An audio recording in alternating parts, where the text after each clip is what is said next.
नमस्कार, आरोग्यगाथामध्ये स्वागत आहे. आज आपण पाहणार आहोत आयुर्वेदानुसार त्रिदोषांपैकी पहिला वातदोष.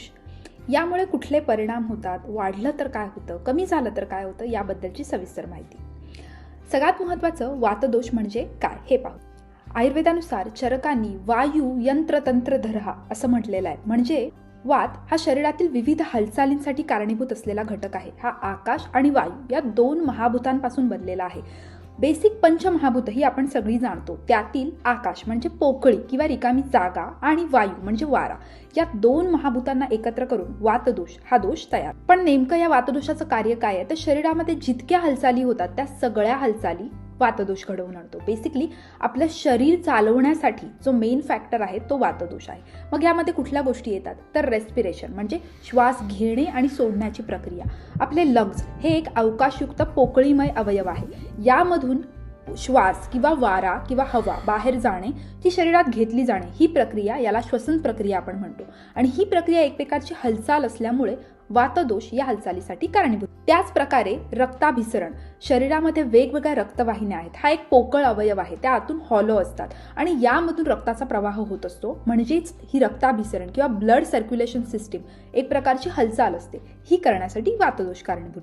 या प्रकारे शरीराची हालचाल म्हणजे चंचलता किंवा ज्याला आपण लोकोमोटरी सिस्टीम असं म्हणू शकतो, ही सुद्धा वातदोषावर कारणीभूत असते. मनाची चंचलता जी आपल्याला सूक्ष्म असल्यामुळे दिसत नाही, पण मन अति विचार करणं, ओव्हर थिंकिंग यांसारख्या गोष्टी करत असतं, हे सुद्धा वातदोषाचाच एक परिणाम आहे. त्यासोबत मलमूत्र विसर्जन म्हणजे युरिन पास करणे किंवा मोशन किंवा स्टूल पास करणे हे सुद्धा एका हॉलो ऑर्गन मधून होत असतं. ही प्रक्रिया सुद्धा वातदोषाचीच कारणीभूत असलेली आहे. बेसिकली आपण वातदोषाला शरीराची चालक शक्ती किंवा शरीर चालवणारी सिस्टीम असं म्हणू शकतो. वात बिघडणं म्हणजे नेमकं काय होतं, तर प्रत्येक गोष्टीची एक नॉर्मल लिमिट किंवा नैसर्गिक पातळी असते. जर हा वातदोष त्याच्या नैसर्गिक पातळीपेक्षा जास्त झाला म्हणजेच तो वाढला तर त्याला वात वाढणे असं म्हणतात. हा त्याच्या नैसर्गिक पातळीपेक्षा कमी झाला तर त्याला वात कमी होणे किंवा वात बिघडणे असे म्हणतात. आयुर्वेदानुसार या दोन्ही संकल्पनांना वात विकृती असं म्हटलं जातं. या दोन्ही संकल्पना शरीरासाठी अहितकर असतात. आता ही वाढण्याची कारणं कोणती आहेत, तर अति उपवास करणे, अति जागरण करणे, अवेळी खाणे, अयोग्य गोष्टी खाणे, या सगळ्या गोष्टींमुळे वात वाढणं कारणीभूत ठरतं. या सगळ्यांसोबत अति थंड प्रदेशामध्ये राहणे, अति प्रवास करणे, अति जास्त कोरडा किंवा वृक्ष ड्राय असा आहार घेणे, या सगळ्यासोबत अति शोक किंवा भय किंवा ओव्हर थिंकिंग, स्ट्रेस यांसारख्या गोष्टींमुळे सुद्धा वात वाढण्यासाठी कारणीभूत. वाढते वय हा सुद्धा वात वाढण्यासाठीचा एक मूलभूत फॅक्टर आपल्याला इग्नोर करता येणार नाही. आता या वाढलेल्या वातामुळे नक्की कुठल्या गोष्टी होतात किंवा काय परिणाम होतात ते बघूया. जसं आपण पाहिलं की वाताचे मूळ गुण हे रुक्षता किंवा ड्रायनेस क्रिएट करणे असे असल्यामुळे सांधेदुखी किंवा कंबरदुखी, डोकेदुखी यांसारखी लक्षणे आपल्याला वेदनांच्या स्वरूपामध्ये वातवृद्धीमध्ये दिसतात. बद्धकोष्ठता, त्यासोबत त्वचा कोरडी पडणे किंवा स्किन ड्रायनेस यांसारखी लक्षणे आपल्याला यामध्ये इन्क्लूड. ओव्हर थिंकिंग वाढणे, चिंता वाढणे, छोट्या छोट्या गोष्टींवरून स्ट्रेस येणे यांसारख्या गोष्टी. त्याचसोबत शरीरामध्ये ट्रिमर्स किंवा कंप जाणवणे हे सुद्धा एक वातवृद्धीचं किंवा वात बिघडल्याचं लक्षण आहे. आता वात कमी झालं तर आपल्याला कोणती लक्षणे दिसतात ते आपण पाहूया. जसे आपण मूळ लक्षणं आणि गुण पाहिले त्यानुसारच वात हा शरीराच्या हालचालींसाठी कारणीभूत घटक आहे. जर हा कमी झाला तर शरीराची हालचाल कमी होते म्हणजे मंदावते, सुस्तपणा, स्थौल्यपणा किंवा मंदपणा असं आपल्याला वाटतं. हालचाली कमी होणे, संवेदना कमी होणे, सेन्सेशन्स कमी होणे यांसारखी लक्षणं आपल्याला दिसतात. आता या बिघडलेल्या वातावरती नक्की कोणती चिकित्सा करावी ती पाहूया. आयुर्वेदानुसार वाताच्या मुख्य चिकित्सेमध्ये स्नेहनम, स्वेदनम, बस्ती या 3 प्रमुख घटकांचा महत्त्वाचा रोल सांगितलेला. यामध्ये स्नेहन म्हणजेच ऑइलेशन थेरपी इंटरनल एक्सटर्नल दोन्ही भागांमधून येते. स्वेदन म्हणजे फोमेंटेशन, हॉट और cold depending upon the condition of the patient, त्यामध्ये येतं. आणि basti, this is an internal administration of food और मेडिकेटेड ड्रग जे आपण घेणार आहोत त्याला एनिमा असं सुद्धा म्हणतात. सो या 3 मुख्य आधार घटकांवरती आपल्याला आपली ट्रीटमेंट बेस करावी लागते. ही प्रत्येकाच्या प्रकृतीनुसार, कारणानुसार, होणाऱ्या व्याधीनुसार, त्याला जाणवणाऱ्या लक्षणांनुसार वेगवेगळी असू शकते. महत्त्वाचं म्हणजे स्नेहन. आता तैल उपचार किंवा तैलीय उपचार असं याला आपण म्हणू शकतो. अभ्यंग हा याचा एक मूलभूत घटक किंवा ही एक मूलभूत मोडॅलिटी म्हणून आपण कन्सिडर करतो. तिळाचे तेल किंवा कोमट तेलाने मालिश करणे हा सगळ्यात महत्त्वाचा घटक आहे. यामध्ये आपण तिळाचे तेल हे वातासाठी उत्तम मानलेले असू शकते, परंतु स्किन ॲलर्जीज आहेत, स्किन रिॲक्शन्स आहेत किंवा इतर कुठली कंडिशन आहे तर त्या केसेसमध्ये हे तेलाचं प्रमाण, मात्रा आणि मालिश करण्याची पद्धत या गोष्टी सुद्धा बदलू शकतात. नंबर 2 स्वेदन म्हणजेच उष्ण उपचार, ज्याला हॉट फोमेंटेशन असे आपण म्हणतो. यामध्ये वाफ घेणे किंवा उष्ण उपचार म्हणजे उष्ण योग्य आहार, या ताजे स्निग्ध घरी बनवलेले सकस अन्न आपल्या शरीरामध्ये घेणे हे खूप, यामध्ये तूप, मूग डाळ, भाज्यांचे सूप यांसारख्या गोष्टी आपण इन्क्लूड करू. आता आपण बघूया वातव्याधी म्हणजे काय. आता हा जो वाढलेला वात आहे हा शरीरातल्या कुठल्याही पर्टिक्युलर भागामध्ये जाऊन त्रास किंवा वेदना निर्माण करतो, त्याला आपण त्या भागाची वातव्याधी असं म्हणू शकतो. चरकाचार्यांनी या वातव्याधींना विशेष महत्त्व दिले. कटिशूल म्हणजे कंबरदुखी, ज्याला आपण लंबार स्पॉन्डिलायसिस असं सुद्धा म्हणू शकतो.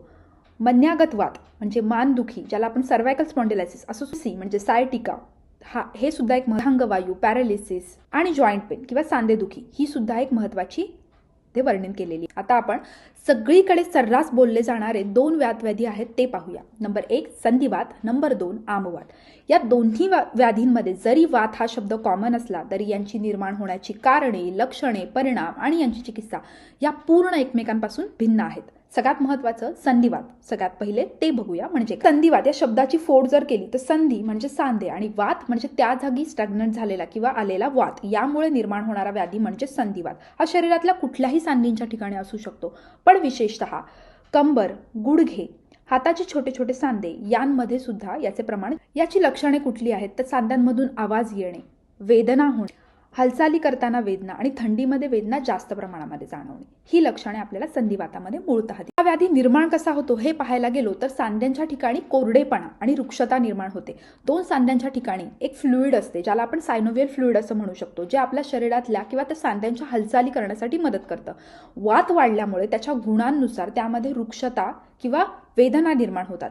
यावेळी हे सायनोव्हियल फ्लुइड कमी होऊन 2 सांधे एकमेकांवरती घासले जातात, त्याच्यामध्ये घर्षण निर्माण होतं आणि या घर्षणातून वेदना निर्माण होतात. याला आपण संधिवातामध्ये होणारी प्रक्रिया असं म्हणू शकतो. आता पाहूया आमवात.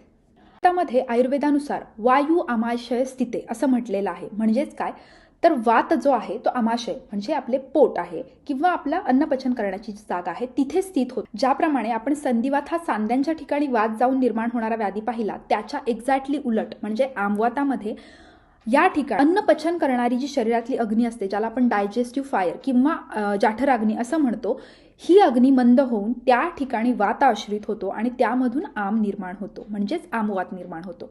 म्हणजेच आमवात हा संधिवातासारखा वाताशी रिलेटेड असलेला व्याधी असून तो अन्नपचनात बिघाड झाल्यामुळे निर्माण होणारा व्याधी आहे. म्हणून आमवात आणि संधिवात हे एकमेकांच्या अगदी उलट प्रक्रियेने निर्माण होणारे व्याधी. प्रोसेसमध्ये शरीरातील जाठराग्नी म्हणजेच अन्नपचन करणारा अग्नी हा कमजोर होतो. याच वेळेस त्या ठिकाणी वात येतो आणि हा वात आणि कमजोर झालेला अग्नी हा एकमेकांसोबत मिळून त्या ठिकाणी शरीरातील अन्नाचं पूर्ण पचन होत नाही. त्यामुळे हे अपचित अन्न तिथेच तसेच साठून राहते. याला आयुर्वेदानुसार आम असं म्हणतात.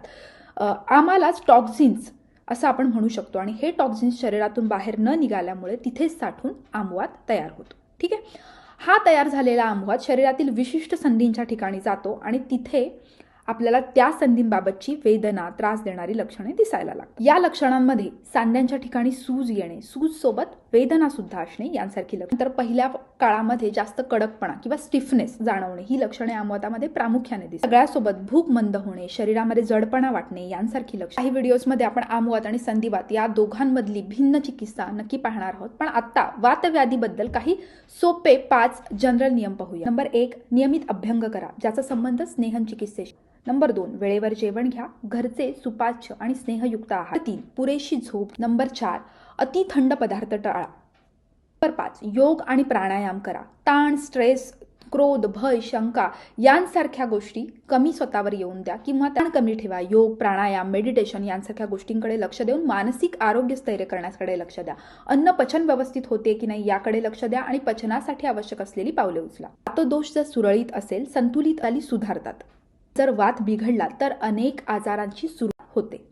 आयुर्वेद सांगतो समदोषः सम अग्निश्य समधातू मलक्रिया प्रसन्न आत्मा इंद्रिय मन स्वास्थ्य इति अभिधीयते. म्हणजे दोष वात पित्त कफ, अग्नी जाठराग्नी डायजेस्टिव्ह फायर, धातू शरीरातील विविध धातूंसाठी आवश्यक असलेला अग्नी आणि मन यांचे संतुलन म्हणजे आरोग्य. असेच व्हिडिओ पाहण्यासाठी चॅनलला लाईक करा, शेअर करा आणि सबस्क्राईब करायला विसरू नका. धन्यवाद.